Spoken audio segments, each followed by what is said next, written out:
Welcome back to the Run for God Bible in a Year podcast. This is the only running-centric Bible reading program on the planet, and we aim to get you stronger physically, mentally, and most importantly, spiritually, as we read through the entire Bible in 365 days.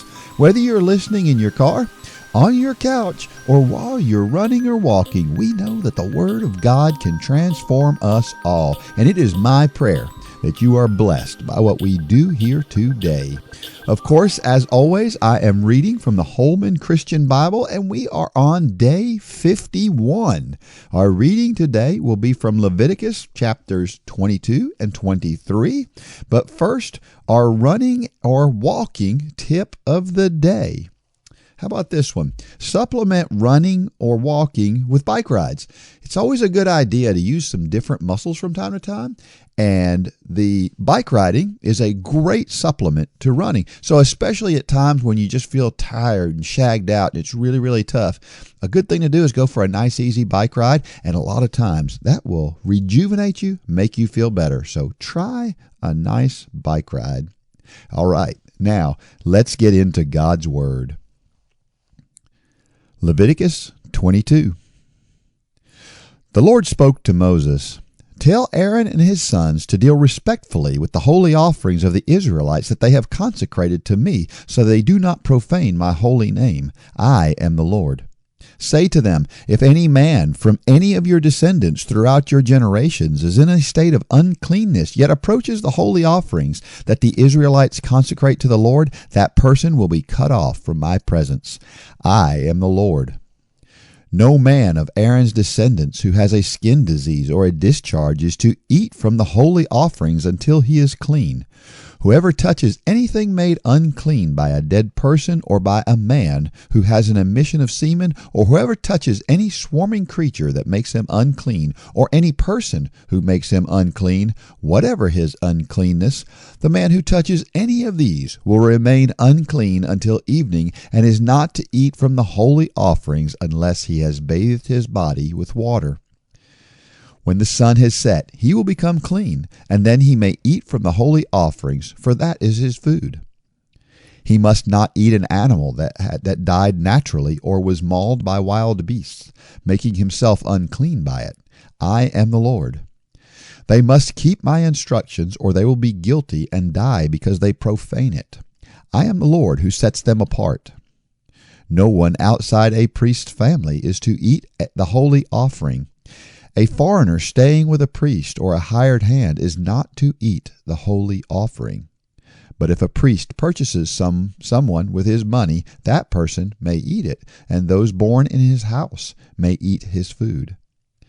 If the priest's daughter is married to a man outside a priest's family, she is not to eat from the holy contributions. But if the priest's daughter becomes widowed or divorced, has no children, and returns to her father's house as in her youth, she may share her father's food, but no outsider may share it. If anyone eats a holy offering in error, he must add a fifth to its value and give the holy offering to the priest. The priests must not profane the holy offerings the Israelites give to the Lord, and have them bear the penalty of restitution if the people eat their holy offerings, for I am the Lord who sets them apart. The Lord spoke to Moses, "Speak to Aaron, his sons, and all the Israelites, and tell them, any man of the house of Israel or of the foreign residents in Israel who presents his offering, whether they present free will gifts or payment of vows to the Lord as burnt offerings, they must offer an unblemished male from the cattle, sheep, or goats in order for you to be accepted. You are not to present anything that has a defect, because it will not be accepted on your behalf. When a man presents a fellowship sacrifice to the Lord to fulfill a vow, or as a free will offering from the herd or flock, it has to be unblemished to be acceptable. There must be no defect in it. You are not to present any animal to the Lord that is blind, injured, maimed, or has a running sore, festering rash, or scabs. You may not put any of them on the altar as a fire offering to the Lord. You may sacrifice as a freewill offering any animal from the herd or flock that has an elongated or stunted limb, but it is not acceptable as a vow offering. You are not to present to the Lord anything that has bruised, crushed, torn, or severed testicles. You must not sacrifice them in your land. Neither you nor a foreigner are to present food to your God from any of these animals. They will not be accepted for you because they are deformed and have a defect. The Lord spoke to Moses, "When an ox, sheep, or goat is born, it must remain with its mother for 7 days. From the 8th day on, it will be acceptable as a gift, a fire offering to the Lord. But you are not to slaughter an animal from the herd or flock on the same day as its young. When you sacrifice a thank offering to the Lord, sacrifice it so that you may be accepted. It is to be eaten on the same day. Do not let any of it remain until morning. I am the Lord. You are to keep my commandments and do them. I am the Lord. You must not profane my holy name. I must be treated as holy among the Israelites. I am the Lord who sets you apart, the one who brought you out of the land of Egypt to be your God. I am the Lord." Leviticus 23. The Lord spoke to Moses, "Speak to the Israelites and tell them, these are my appointed times, the times of the Lord, that you will proclaim as sacred assemblies. For 6 days work may be done, but on the 7th day there must be a Sabbath of complete rest, a sacred assembly. You are not to do any work. It is a Sabbath to the Lord wherever you live. These are the Lord's appointed times, the sacred assemblies you are to proclaim as their appointed times. The Passover to the Lord comes in the 1st month at twilight on the 14th day of the month. The festival of unleavened bread to the Lord is on the 15th day of the same month. For 7 days you must eat unleavened bread. On the 1st day you are to hold a sacred assembly. You are not to do any daily work.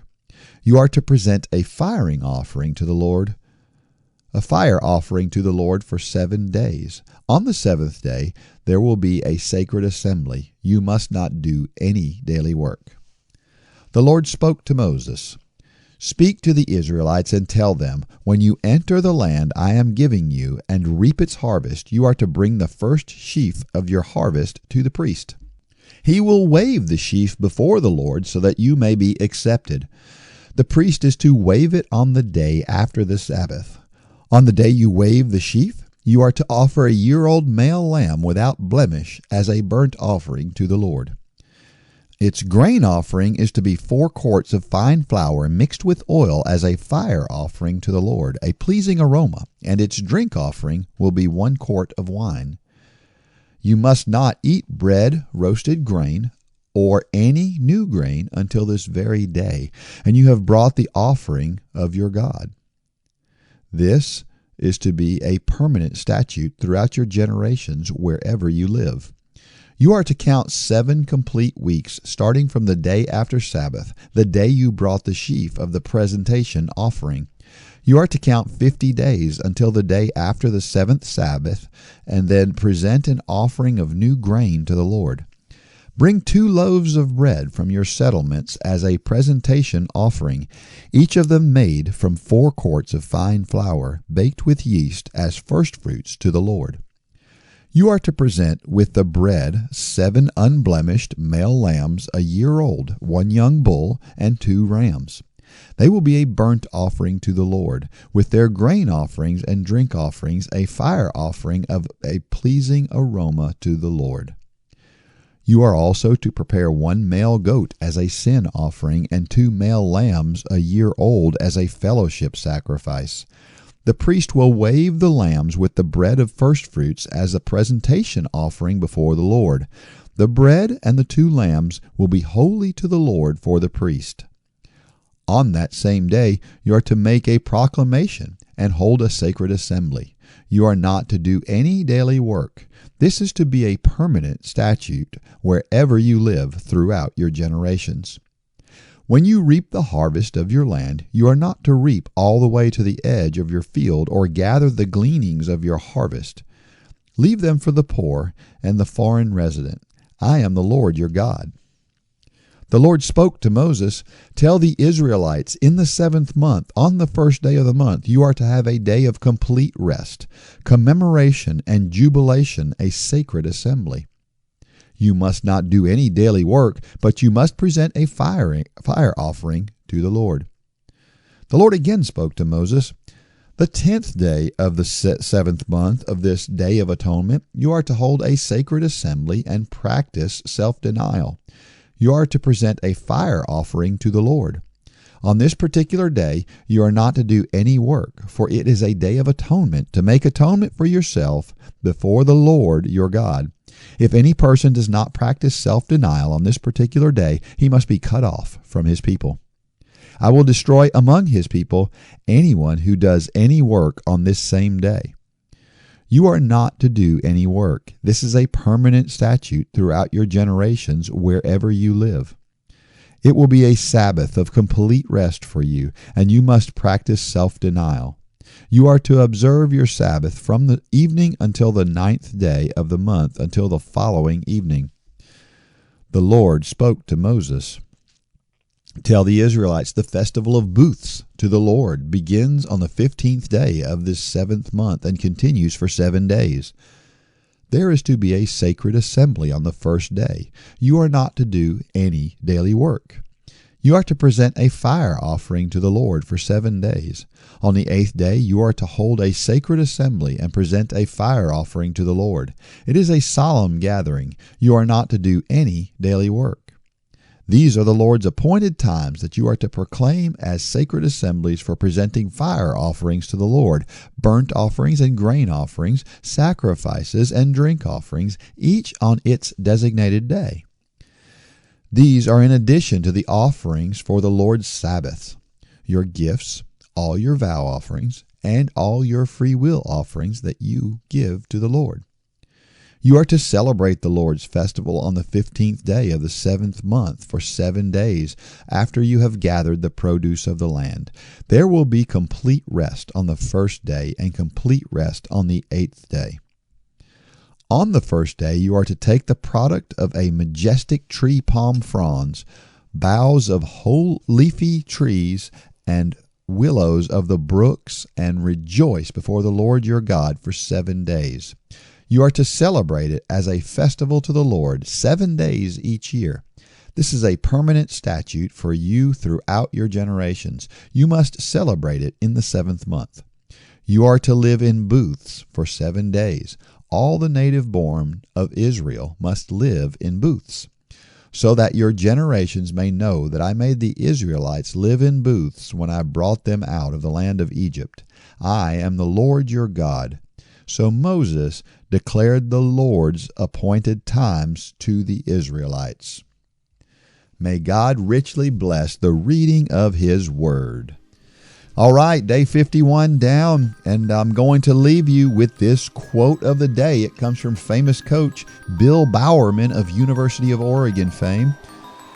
If you have a body, you are an athlete. If you're out there and you don't believe yourself to be an athlete, well, let me tell you, you're an athlete whether you believe it or not. And I want you to believe it. So there's your quote of the day. All right, until tomorrow, may God bless every step of every run and or walk. Go out there and shine your light.